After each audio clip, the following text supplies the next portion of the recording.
আমরা হচ্ছে আজকে 16 নম্বর প্রবলেমটা থেকে স্টার্ট করব। সো আমরা হচ্ছে লাস্ট দিন রেজিস্ট্যান্সের সাথে টেম্পারেচারের রিলেশনশিপ পড়তেছিলাম এবং রিলেশনশিপটা এইরকম ছিল। আমরা যদি একটু দেখাই দেই যে কোনো থেটা ডিগ্রি সেলসিয়াসের রেজিস্ট্যান্স যদি আর থেটা দিয়ে আমরা এক্সপ্রেস করি, তাহলে আর থেটা হবে কত? R nought into 1 plus alpha theta. R nought কি জিনিস ছিল? 0 ডিগ্রি সেলসিয়াস টেম্পারেচারের রেজিস্ট্যান্স। আলফা কি? আলফাকে আমরা বলি হচ্ছে রোধের তাপমাত্রা গুণাঙ্ক বা টেম্পারেচার কোএফিসিয়েন্ট অফ রেজিস্ট্যান্স। ঠিক আছে, এগুলো মানে কার কার উপর ডিপেন্ড করে? আলফার যে ভ্যালুটা আছে এই আলফাটা ডিপেন্ড করে অন দ্য ম্যাটেরিয়াল।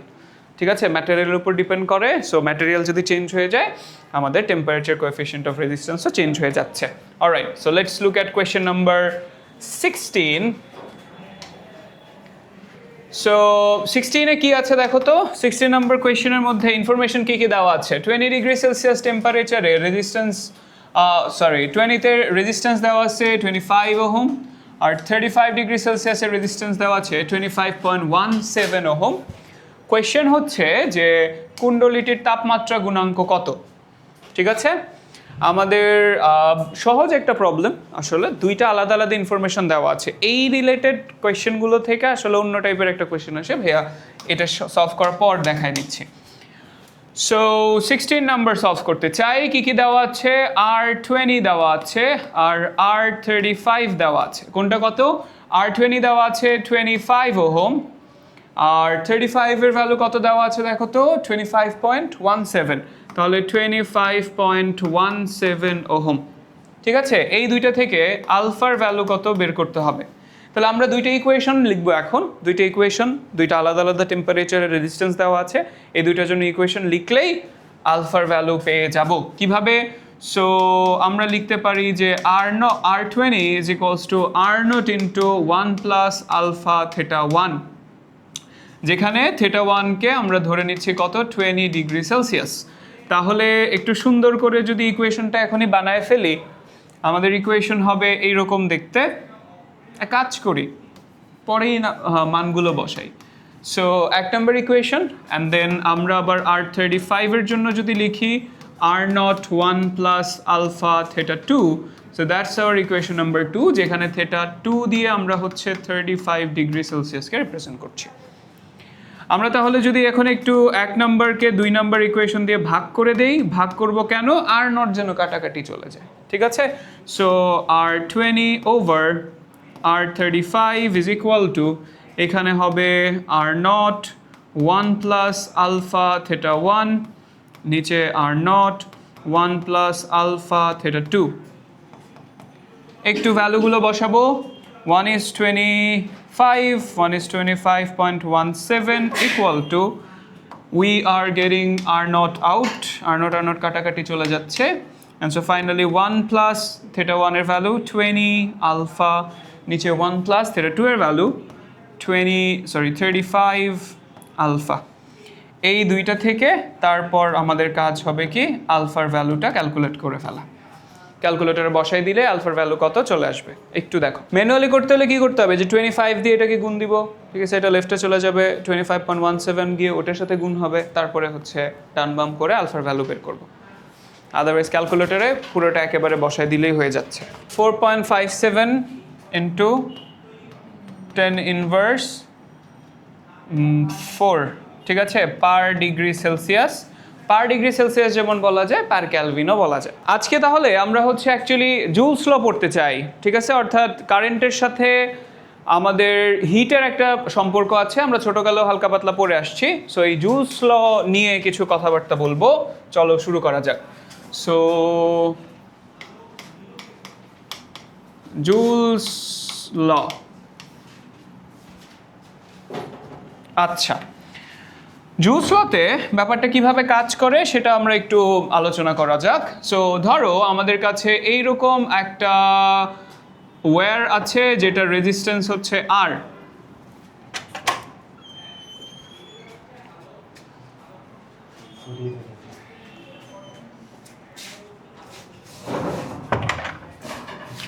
সো এই জায়গায় দুইটা আলাদা আলাদা বিন্দুর কথা যদি আমরা কনসিডার করি, let's call it VA।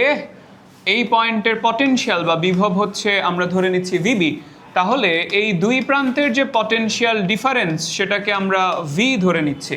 Okay, resistance হচ্ছে আর এবং এটার ভেতর দিয়ে কারেন্ট ফ্লো হচ্ছে আই। তখন বলা হচ্ছে কি, জুল সাহেব যেটা দেখলো যে বেসিক্যালি যে কোনো রোধের ভেতর দিয়ে যখন কারেন্ট ফ্লো করে তখন সেই রোধের মধ্যে থেকে তাপ উৎপন্ন হয়, হিট প্রডিউস করে। ঠিক আছে, ইনফ্যাক্ট আমরা জানি যে যে কোনো ইলেকট্রিক মেশিনই আসলে কি উৎপন্ন করে, হিট প্রডিউস করে।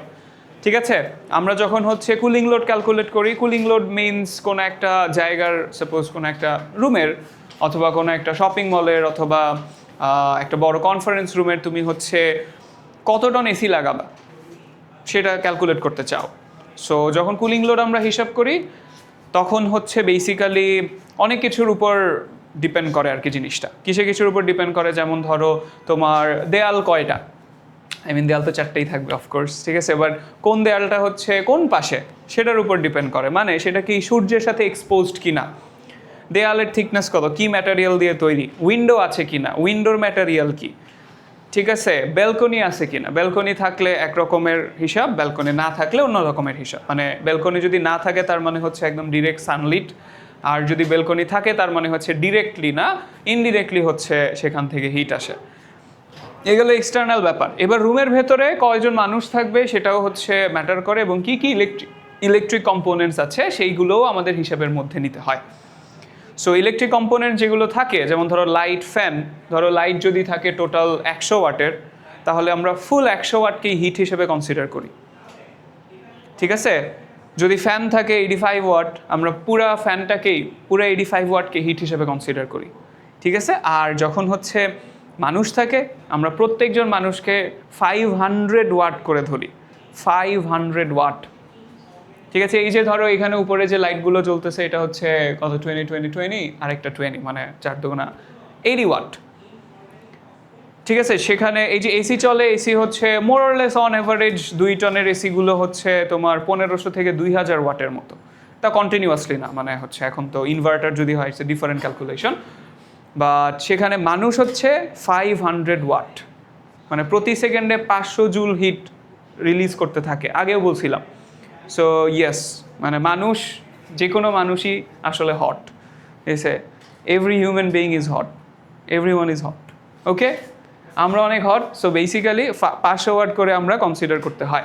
এত কিছু কেন বললাম, বিকজ যখনই কারেন্ট ফ্লো করবে তখন হিট উৎপন্ন হবে। সো এখন কত, মানে কারেন্টের সাথে হিটের রিলেশনশিপটা কীরকম, এইটাই আসলে জুল সাহেব বলে গেছে। কিভাবে আমরা ছোটোকালে পড়ে আসছি আসলে ওই সব কথাবার্তাই, যে আমাদের এই যে রেজিস্ট্যান্স বা রোধ, এখান থেকে হিট প্রডিউস হচ্ছে এবং কি পরিমাণে তাপ উৎপন্ন হবে। আমি যদি এইচ ধরে নেই তাহলে এইচ ইজ ইকুয়ালস টু, এইচকে বলা হয়েছে যে যেই হিট উৎপন্ন হবে সেটা proportional to current flow squared of current. H is proportional to the resistance and H is proportional to time, কত সময় ধরে কারেন্ট ফ্লো করতেছে সেইটারও প্রপোর্শনাল। ঠিক আছে, এবং এই তিনটাকে যদি আমরা একসাথে কম্বাইন করে দেই তাহলে আমরা এখানে H is equal to লিখবো I স্কোয়ার RT, যদি SI ইউনিটে রাখি তাহলে I স্কোয়ার RT। এই হচ্ছে ঘটনা।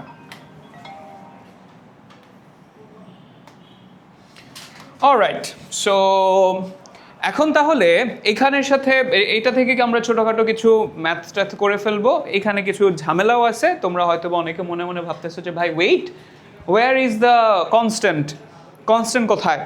সো অ্যাকচুয়ালি জুল সাহেব যখন বলে গেছিল, জুল ভাইয়াকে একটু বলো তো, জুল আসলে কিসের ইউনিট?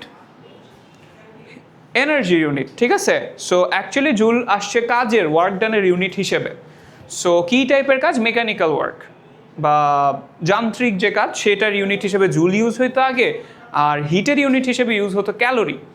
সো যে ক্যালোরি আর জুলের মধ্যে যে রিলেশনশিপটা আছে ওইটা এখানে কনস্ট্যান্ট হিসেবে ছিল, কিন্তু আমরা যদি জুল হিসেবেই লিখি সো বেসিক্যালি কনস্ট্যান্টটা কত হয়ে যায়? 1। বাট আমরা যদি এইচ না লিখে লেটসে কিউ লিখতাম, যেটা দিয়ে ক্যালোরি ইউনিটে যদি আমরা এক্সপ্রেস করতাম, তখন এই জায়গায় হচ্ছে একটা কনস্ট্যান্ট থাকতো। আমরা একটু পরে সেই কনস্ট্যান্টের সাথে পরিচয় করায় দিচ্ছি। তাহলে আলটিমেটলি আপাতত আমাদের এখান থেকে আরও একটা ফর্মুলা আমরা জানি, এই যে দেখেন তো ছোটোকালে পড়ে আসছো যে V is equals to I R, অথবা I is equals to V by R, এরকম ফর্মুলা পড়ে আসছি, লাস্ট ক্লাসেই পড়ছি, ঠিক আছে, 9-10 পুরোটা পড়ে আসছি। সো বেসিক্যালি আমরা যদি এই জায়গায় সাবস্টিটিউট করে দেই, এই I এর ভ্যালু নিয়ে এখানে বসাই দেই, তাহলে আমরা যে ভ্যালুগুলো পাবো সেগুলো দেখতে এরকম হয়, H is equals to V square by R into T, এবং H is equals to V I T। দেখো তো ভাইয়ারা, তোমরা ছোটকালে ইলেকট্রিক ওয়ার্ক ডান বা ইলেকট্রিক এনার্জির ফর্মুলা হিসেবে এগুলো পড়ে আসছো, ঠিক আছে? আমরা জাস্ট আজকে এটাই বলছি, জুল সাহেব বলে গেছে যে ইলেকট্রিক ওয়ার্ক যতটুকু হবে বেশি মানে সবই কি হয়ে যাবে, আসলে হিটে কনভার্ট হচ্ছে। ব্যাপারটা এইরকমভাবে একটু একটু কাহিনী আছে, বাট আপাতত হচ্ছে আমরা কাহিনীটা রিভিল না করে আপাতত এখানেই থাকবো, ঠিক আছে? কারো কোনো কোয়েশ্চেন যদি থাকে এখান থেকে করে নিতে পারো, যদি কোয়েশ্চেন না থাকে তাহলে ওই যে আমরা যেই কনস্ট্যান্টটার কথা বলছিলাম সেই কনস্ট্যান্টটাকে একটু এক্সপ্রেস করে দিই। দেখেন একটু লিখে ফেলো যে মেকানিক্যাল ইকুইভ্যালেন্স অফ হিট বা তাপের যান্ত্রিক সম্যতা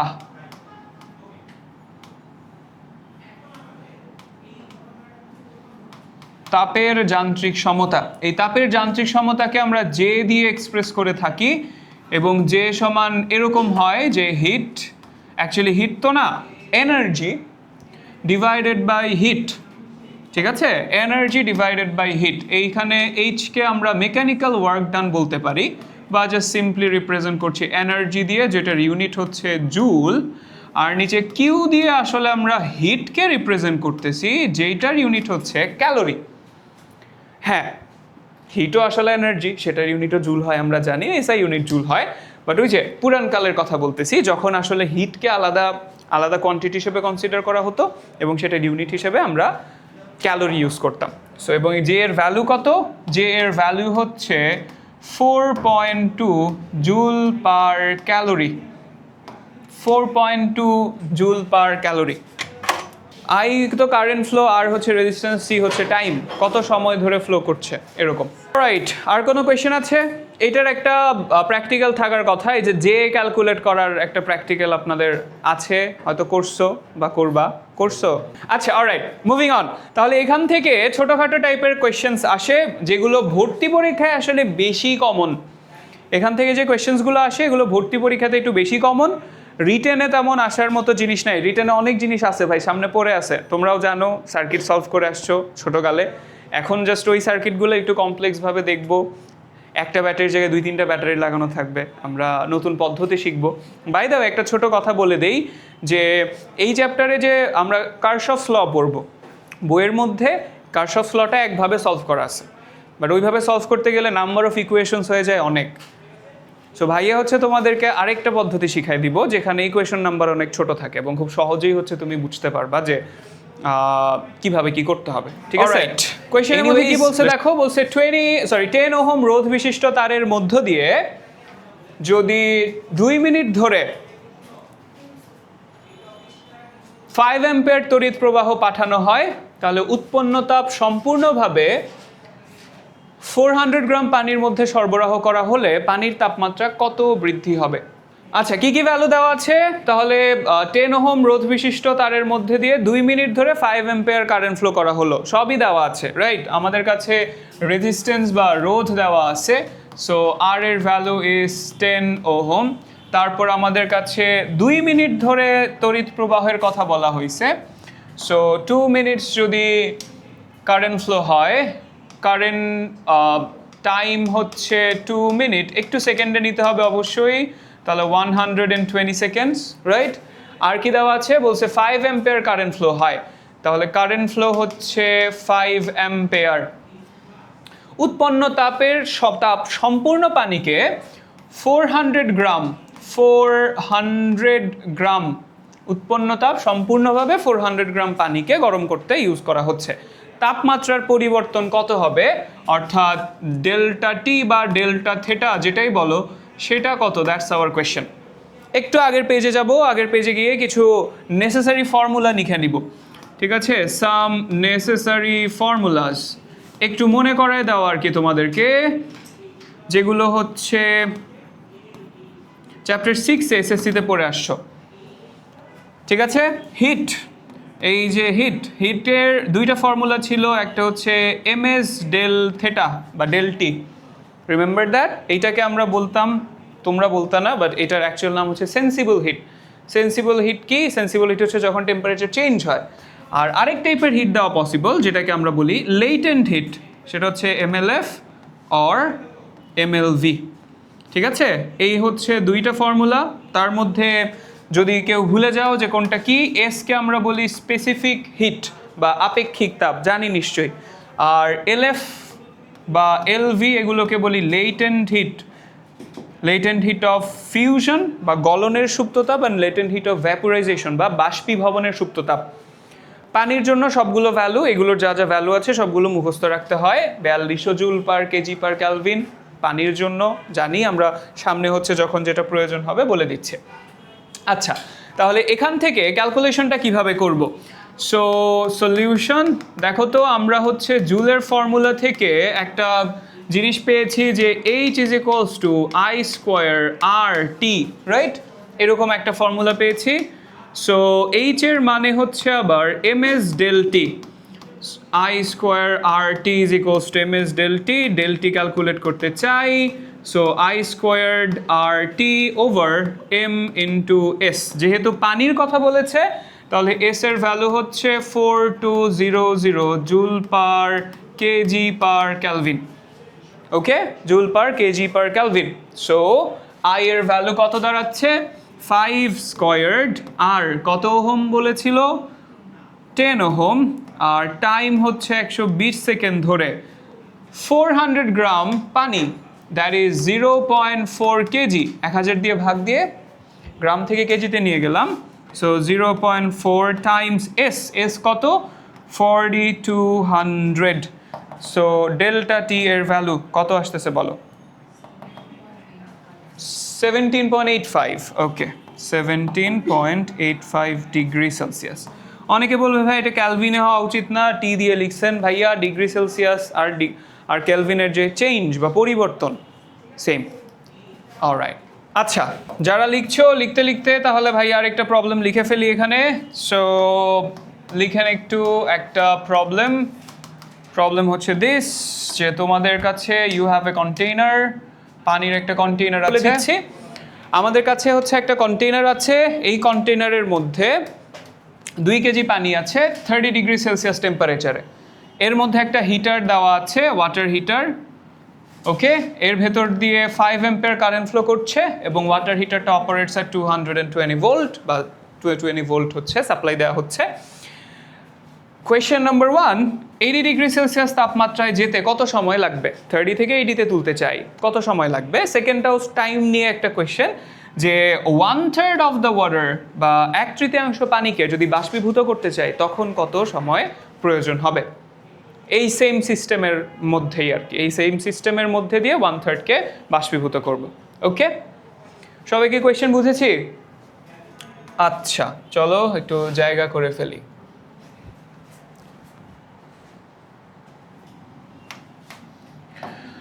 alright, for the first one, প্রথম যে কোয়েশ্চেনটা আছে এইটার সলিউশন করতে চাই, কত সময় লাগবে? তাহলে আমরা এই জায়গায় হচ্ছে H is equals two VIT এই ফর্মুলা ইউজ করতে হবে। তার মধ্যে টাইম যদি আলাদা করে রাখি হবে H by V into I। H মানে আবার হচ্ছে MS ডেল টি, ঠিক আছে, MS del T by VI। একটু মানগুলো বসায় দিব, কোনটার মান কত সবাই কি বুঝতে পারতেছি? ওকে, ভেরি গুড। তাহলে ম্যাস কত? 2 কেজি। এস হচ্ছে যেহেতু পানি 4200। ডেল্টা টি, দেখো ডেল্টা টি কত হবে? কত থেকে কততে নিতে চাই? 30 থেকে 80 ডিগ্রি সেলসিয়াসে নিতে চাই, তাহলে 50 ডিগ্রি সেলসিয়াস ইনক্রিজ করব। দরকার হলে পাশে লিখে নাও যে ডেল্টা টি কত। ডেল্টা টি হচ্ছে আসলে 80 ডিগ্রি সেলসিয়াসে নিতে চাই -30 degree Celsius, which is 50 degree Celsius. All right. 50, 220 volt and 5 ampere current flow. দেখেন তো টাইম কত আসছে? 381.81 in seconds. চাইলে মিনিটে নিয়ে যেতে পারো, গুড। আচ্ছা, পরেরটা ট্রাই করে দেখবা নাকি? সেকেন্ড কোয়েশ্চেনটা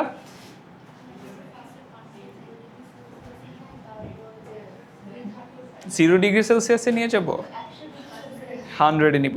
পুরা পানি 100-এ যাবে, তার 1/3 ইভাপোরেট হবে। ঠিক আছে, এমন না কিন্তু যে 1/3কেই 100-এ নিব অ্যান্ড দেন 1/3কে ইভাপোরেট করব, ইটস নট লাইক দ্যাট।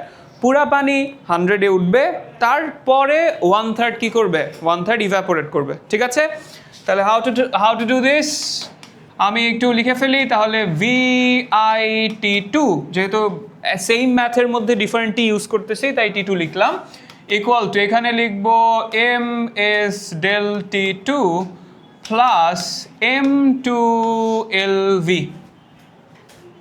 ঠিক আছে, M2 কেন? ওই যে M দিয়ে আমি পুরা ম্যাথটাকে বুঝাইতেছি, একটু কোথাও একটা পাশে ভ্যালুগুলো লিখে ফেলি।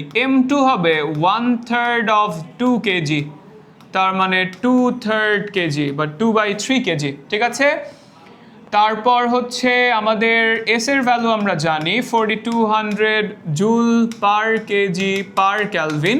ওকে, অ্যান্ড এইখানে এলভি যেটা, সেটা কত হয়, 3.36 into 10 to the power, my bad, LV কত হয় 2.26 into 10 to the power 6 joule per KG.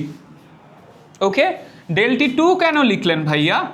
কারণ প্রথমবার যে ডেল্টাটি ইউজ করেছিলাম সেটা কত বাড়াইছে, 50 ডিগ্রি সেলসিয়াস। এখন 30 থেকে পুরো কততে উঠতে হবে, 100 পর্যন্ত।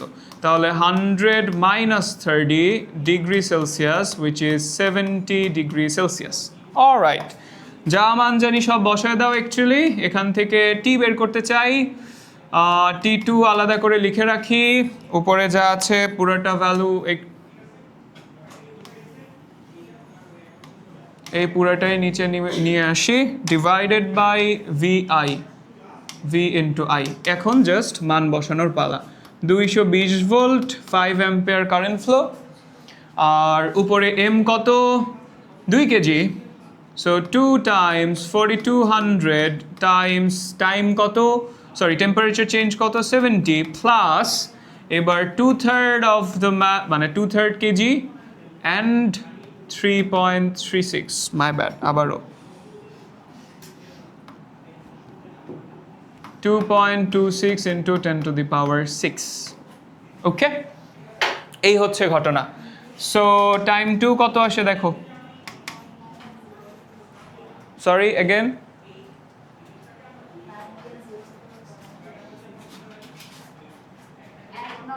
ওয়ান নাইন, আচ্ছা 1904.23। ওকে, আর লাগবে না, থাক। এত সেকেন্ড পর্যন্ত নিলাম, মিনিটে নেওয়া যেতে পারে, অথবা এটাকে ঘন্টাতে যাবে, না ঘন্টাতে যাবে না, মিনিট পর্যন্তই থাকবে। তাহলে ভাই এই টাইপের ছোটোখাটো ম্যাথ আসলে পারা যাবে? Sure, good, very good.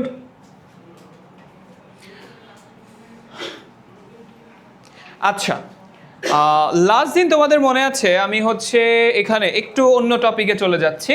Last দিন আমরা হচ্ছে এই যে রেজিস্ট্যান্সের সাথে লেন্থের অ্যান্ড আমাদের যেই ক্রস সেকশনাল এরিয়া রিলেশনশিপ আছে সেগুলো হচ্ছে পড়ানো হয়েছে। এখন ছোটোকালে তোমরা সিমিলার টাইপের প্রবলেম করে আসছো, যেখানে তোমাকে বলা হতো এরকম যে একটা তারকে টেনে দ্বিগুণ লম্বা করে ফেলা হলো, তখন তার রোধ কিভাবে পরিবর্তন হবে। আমরা তখন যেটা করতাম, তখন হচ্ছে এভাবে করতাম যে ওকে ফাইন, আমার আগে এইরকম একটা তার ছিল, ঠিক আছে, লেটস কল ইট L1, এবং এইটার যে রেডিয়াস ছিল সেটাকে ধরো আমরা বলতাম R1। তারপরে যখন লম্বা করে ফেলবো তখন আমার অ্যামাউন্ট অফ ম্যাটেরিয়াল তো সেম থাকবে, সো ম্যাস বা ভর আমরা সেম ধরে নিয়ে তারপর আমরা বলতাম যে okay fine, this is L2, আর এইটার যে রেডিয়াস বা ব্যাসার্ধ আছে এইটাকে আমরা R2 ধরতাম, এবং তখন যেটা করতাম তাদের ভলিউম সেম ধরতাম আমরা। সো ভলিউম সেম ধরে পাই R স্কয়ার L, আবার পাই R স্কয়ার L, এভাবে করে L যদি বলা থাকতো R ক্যালকুলেট করতাম, R বলা থাকলে L ক্যালকুলেট করতাম। মনে আছে? নাই? গুড, মনে না থাকলে আরও ভালো। এগুলো আসতো না পরীক্ষায়? স্যাড। ঠিক আছে, সো চলেন এই টাইপের একটা প্রবলেম করি। এখন কেন এটা বললাম, তার কারণ হচ্ছে ছোটোকাল পর্যন্ত এটা ইট ওয়াজ ওকে। ইভেন এখনও যদি তোমাকে জাস্ট এই ইনফরমেশন দিয়ে দেয় যে লেন্থ টেনে লেন্থ দ্বিগুণ করে ফেলছি, তখন তোমাকে বেসিক্যালি এই ক্যালকুলেশন করতে হবে। কিন্তু আইডিয়ালি যেটা করা উচিত সেটা হচ্ছে তোমাকে একটা রেশিও দিয়ে দেওয়া উচিত, যেটাকে আমরা বলি পয়সনস রেশিও। এই পয়সনস রেশিও কি বলে সেটা নিয়ে হচ্ছে এই যে নেক্সট কিছুক্ষণ কথাবার্তা বলবো। তার আগে যেহেতু আগে কখনো এই টাইপের ম্যাথ দেখো নাই অনেকেই, আচ্ছা ঠিক আছে ফাইন, চলো দেখি তাহলে। সো এখান থেকে কয়েকটা টাইপের প্রবলেম লাস্ট দিন হচ্ছে এই টপিকে কথা হয়েছে, বাট কোনো ম্যাথ আমরা সলভ করি নাই। আজকে হচ্ছে একটু কয়েক টাইপের প্রবলেম সলভ করে ফেলি। Let's start. So this is the first one. বলেছে 14 নম্বর কোয়েশ্চেন। 15 ওহম রোধের একটি তামার তারকে টেনে এমনভাবে লম্বা করা হলো যে তারের দৈর্ঘ্য দ্বিগুণ হয় এবং প্রস্থচ্ছেদের ক্ষেত্রফল অর্ধেক হয়। Length becomes double and cross sectional area becomes half. বলে দিছে সুন্দর করে। তাহলে কি কি বলছে দেখো তো। লেন্থ ডাবল হয়ে যায় মানে L2 is equals to 2L1, আর ক্রস সেকশনাল এরিয়া অর্ধেক হয়ে যায় মানে হাফ A1। তাহলে R1 আর R2 এর রিলেশনশিপ বের করতে হবে। R1 এর ফর্মুলা কি? R1 এর ফর্মুলা এইরকম, উই নো R হচ্ছে রো L বাই A, এবং R2 এর জন্য similarly rho L2 by A2। Well, তোমার এই জায়গায় হচ্ছে রো সেমই, তার কারণ হচ্ছে একই তারই তো, একই তারকে আমরা হচ্ছে টেনে জাস্ট লম্বা করে ফেলছি। সো আমরা যদি 2 নাম্বারকে একটু 1 নাম্বার ইকুয়েশন দিয়ে ভাগ করে দেই,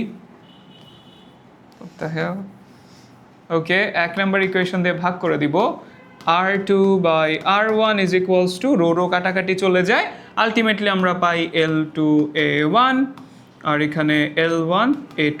একটু যদি আমাদের জানা যে মানগুলো আছে সেগুলো বসায় দেই, তাহলে এই জায়গায় এই যে L2 সমান আসবে 2L1 A1 L1, আর A2 এর জায়গায় আসবে হচ্ছে হাফ A2। সো A2 এর জায়গায় আসবে হাফ A1।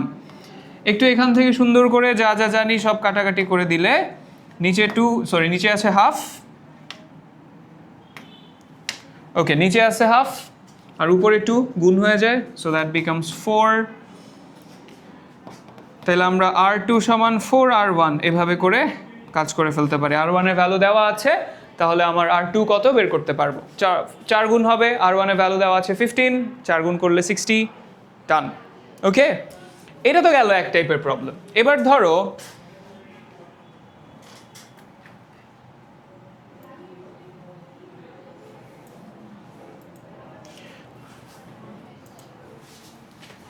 ধরো আরেকটা প্রবলেম দেওয়া আছে। কি দিল এখানে? এবার বলেছে যে আমাকে বলল যে 8 ওহম রোধের একটি তারকে টেনে 3 গুণ লম্বা করলে লম্বা করা তারটির রোধ কত হবে। এখানে জাস্ট 3 গুণ লম্বা করার কথা বলছে, বাট রেডিয়াস কতটুকু চেপে যাবে বা ক্রস সেকশনাল এরিয়ার চেঞ্জ কিন্তু বলে নাই। এই টাইপের ম্যাথগুলো ওভাবে করতে হয়। কিভাবে? এখানে দেখো কিছুই দেয় নাই, জাস্ট 3 গুণ লম্বা করছে বলছে। So L2 will be 3L1। So in this cases আমরা যে কাজটা করি, আমরা ধরে নেই যে লম্বা করার আগে যে ভলিউম ছিল এবং লম্বা করার পরে যে ভলিউম বা আয়তন আছে এই দুইটা সেম থাকবে।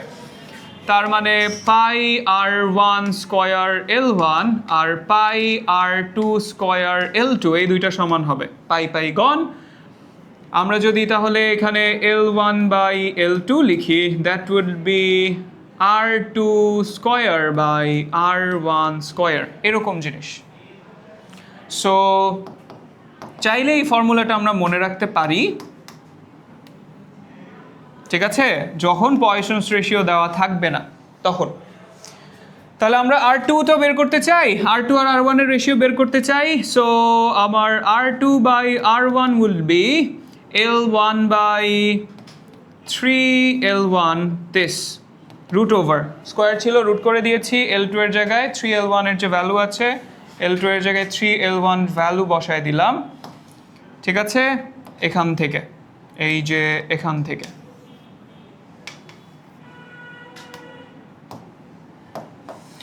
অলরাইট, তাহলে এখন কি করা যেতে পারে? এখন হচ্ছে যে R2 এর ভ্যালু তো জানি, R2 হচ্ছে R1 বাই রুট 3, এরকম একটা জিনিস 1 বাই রুট 3 থাকে, তাই না?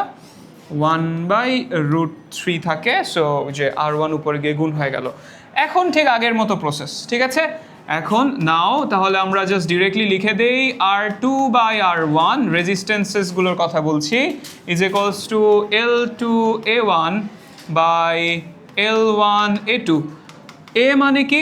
ক্রস সেকশনাল এরিয়া, বৃত্তাকার বা সিলিন্ড্রিক্যাল হয় সাধারণত, তার মানে পাই আর স্কোয়ার লিখবো। সো L2 পাই R1 স্কোয়ার, আর এখানে L1 পাই R2 স্কোয়ার। একটু মানগুলো বসিয়ে দিব। সো উপরে থাকবে 3, পাই পাই কাটাকাটি R1 স্কোয়ার, নিচে থাকবে হচ্ছে পাই পাই কাটাকাটি R2 এর জায়গায় যে এইটা বসাইতে হবে, ঠিক আছে? সো R2 এর জায়গায় আমরা হচ্ছে এটাকে ধরে নিয়ে যাই, আর তার উপরে আবার একটা স্কোয়ার আছে, এই যে স্কোয়ার বসায় দিলাম। তাহলে এখান থেকে R2 সমান হবে সামথিং R1, ভেতরে ভেতরে কি কাটতে পারি দেখি, R1 স্কোয়ার গন, রুট 3 স্কোয়ার হয়ে কত হয়ে যাবে 3, নিচের 3 উপরে গুণ হয়ে আলটিমেটলি অ্যান্সার হবে 9R1, 9 গুণ হচ্ছে, বুঝেছি? সো দিজ আর অল ওই টাইপের প্রবলেম যেখানে তোমাকে পয়সন্স রেশিও দেওয়া নাই। But what is Poisson's ratio? যে বারবার করে বলতেছি পয়সন্স রেশিও জিনিসটা কি? সো সেটা নিয়ে একটু কথা বলবো, শেষ করেন সবাই। ম্যাথ বুঝছি, এই টাইপের ম্যাথ আসলে পারবো, ভেরি গুড। সো ঘটনা হচ্ছে সব সময় তোমার যে ভলিউমটা সেম থাকতে হবে তা কিন্তু না। তার কারণ হচ্ছে ইন রিয়েল লাইফ আমরা যখন কোনো একটা অবজেক্টকে কি করি, মানে স্ট্রেস অ্যাপ্লাই করি সেটার মধ্যে, তখন যেটা ঘটতে পারে যে সেটা ডেনসিটি পরিবর্তন হয়ে যায়। অ্যান্ড যদি ডেনসিটি পরিবর্তন হয়, ম্যাস সেম থাকলেও ভলিউম কিন্তু কি হয়ে যায়, আসলে চেঞ্জ হয়ে যায়, ঠিক আছে? ঘটনাটা অলমোস্ট এরকম, ধরো আমরা, আর তো কিছু নাই, এটা দিয়েই হচ্ছে এক্সাম্পলটা দিই। সো ধরেন এই যে আমাদের কাছে যে মাইক্রোফাইবার টাওয়ালটা আছে, এইটাকে যেরকম রোল করলাম, দেখতে সুন্দর, ওকে, এইটাকে যদি টান দেই, এটাকে টান দেওয়ার মতো যথেষ্ট পরিমাণ শক্তি নাই, ঠিক আছে? বাট যদি টান দাও, ঠিক আছে, তখন এই জায়গাটা কিন্তু চিকন হয়ে যাওয়ার কথা। লেট মি ব্রিং সামথিং যেটা দিয়ে অ্যাকচুয়ালি বোঝানো যাবে। ওয়েট, দেখি ভাইয়ারা সাইড দেন। আসসালামু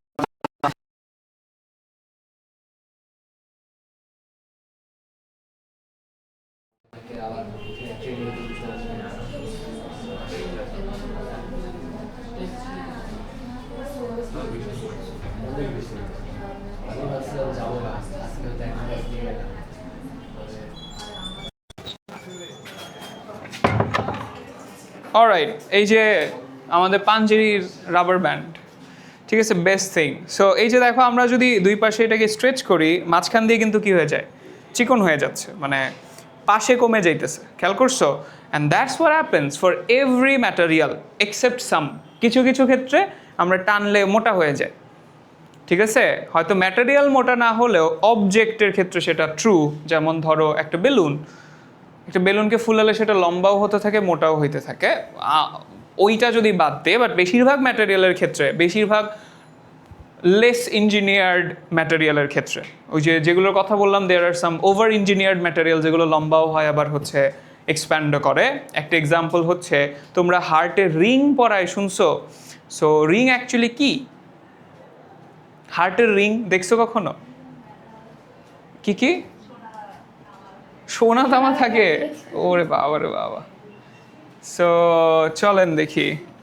এই যে ঘটনা হচ্ছে এরকম আর কি। সাপোজ এই যে বাইরের যে ঠিক আছে, কেএফসি বিএফসি এগুলো খেতেই থাকি আমরা। সো ওই যে ভেতরে যে প্লাগ জমা হয়, ঠিক আছে, বায়োলজি পড়াইতেছি কেন আমি, বাট এনিওয়েজ অ্যাকচুয়াল থিং হচ্ছে এই যে তোমার ক্যাথেটার ভেতরে যায়, ওই যে ক্যাথেটারের উপরে দেখছে একটা জালি টাইপের জিনিসপাতি, ঠিক আছে, এই জালি টাইপের জিনিসপাতিটা, তারপরে ওই যে ক্যাথেটারের মধ্যে একটা বেলুন থাকে, বেলুনটা ফুলে হচ্ছে, তারপরে ওই যে জালিটা তোমার দেখো তোমার যে আর্টারিটা আছে ওইটার একটু ফুলায় রাখে, তারপরে ক্যাথেটারটা বের হয়ে চলে আসে। এই যে এটাকেই বলে রিং, বলে না যে হার্টে রিং পরাইছি, সো এই যে দ্যাটস দ্য রিং, বুঝছেন? বুঝতেই পারতেছো দেখে যে it's not a long term solution. এই যে রিং লাগাই ফেলছি আজকে, সো আজকে গিয়ে ভরপেট খাওয়া দিব, ওকে, ওই যে রিংয়ের উপরে আবার জমা হবে, অ্যান্ড অ্যাকচুয়ালি দ্যাট হ্যাপেন্স, ঠিক আছে, মানুষজন ভাবে যে রিং তো লাগাই ফেলছি, খাই আবার, ওকে। সো এনিওয়েজ এই টাইপের ম্যাটেরিয়ালগুলো, ঠিক আছে, এগুলো হচ্ছে একটু over engineered material actually. So এই ওভার ইঞ্জিনিয়ার্ড ম্যাটেরিয়ালগুলোর জন্য হচ্ছে তোমার যেই কথাটা মানে এই জিনিসটা কাজ করে না, যে লম্বা করলে চিকন হচ্ছে যে ব্যাপারটা। এনিওয়েজ চলো আমরা একটু শর্ট করে ফেলি, we don't have that much time. So ঘটনাটা হচ্ছে এরকম যে সাপোজ আমাদের কাছে হচ্ছে এই যে এমন একটা জিনিস আছে, একটু এইরকম দেখতে হয়তো বা একটা জিনিস, ঠিক আছে, অ্যান্ড এইটাকে আমরা টেনে একটু অন্যরকম করে ফেলছি। সাপোজ এটাকে টেনে এই যে এমন করে ফেলছো, গেট ইট? ওকে, তাহলে কোনটা কি আছে বলো তো? এইখানে আগে তোমার লেন্থ ছিল L1 এবং এর যে রেডিয়াস বা ব্যাসার্ধ ছিল সেই ব্যাসার্ধ আমরা বলছি R1, অ্যান্ড দেন এই যে আমার এই যে জিনিসটা আছে টান দেওয়ার পরে যে লম্বা করে ফেললাম এটার লেন্থ আমরা ধরছি L2, আর এটার যে রেডিয়াস বা ব্যাসার্ধ আছে এই ব্যাসার্ধকে আমরা বলছি R2। আচ্ছা, তোমাদের একটা টার্ম মনে আছে, স্ট্রেইন বা পীড়ন বলে একটা টার্ম, সরি বিকৃতি বলে একটা টার্ম ছিল, মনে আছে? বলেন তো স্ট্রেইন বা পীড়ন কিভাবে ক্যালকুলেট করে? ওকে, ভেরি গুড। সো পীড়ন হচ্ছে আমরা এভাবে করে ক্যালকুলেট করি L2 minus L1 by L1, ওই তো একই কথা, নট এবল ওভাবে বলো, রাইট? অর আমরা হচ্ছে এখানে ডেল এল বাই এল বলতে পারি সুন্দর করে, ডেল এল বাই L1। এইটা তো পার্টিকুলারলি বলতে গেলে লংিটিউডিনাল স্ট্রেস বা দৈর্ঘ্য পীড়ন, ঠিক আছে। বাট এই যে যখন আমি টানতেছি দৈর্ঘ্য পীড়নের সাথে সাথে আরও একটা ডাইমেনশন কিন্তু চেঞ্জ হচ্ছে, সেটা কি বলতো?